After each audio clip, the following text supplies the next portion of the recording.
মাননীয় সদস্য, আপনাকে আরো 2 মিনিট দেওয়া হলো, বলেন। ধন্যবাদ স্পিকার।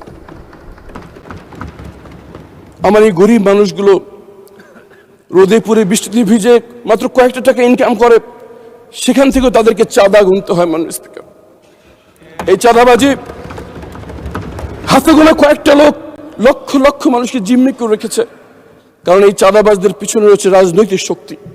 আজকে এই মহান সংসদে দাঁড়িয়ে আহ্বান জানাচ্ছি, আমাদের কি আর কিছু পাওয়া আছে জীবনে? আমরা একজন মাননীয় সংসদ সদস্য, আমরা কেন এরকম চাঁদাবাজদের আশ্রয় প্রশ্রয় দান করব?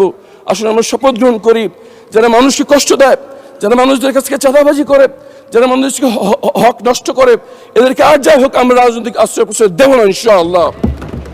এবং ইনশাআল্লাহ আমি নির্বাচনের ঘোষণা করেছি, ঢাকা 14 আসনে কোনো চাঁদাবাজ সাথে আমার কোনো সম্পর্ক নেই এবং কাউকে আমরা চাঁদাবাজি করতে দেবো না ইনশাআল্লাহ। এই ঘোষণা প্রত্যেকজন সংসদ সদস্যের কাছ থেকে আমরা আশা করছি ইনশাআল্লাহ।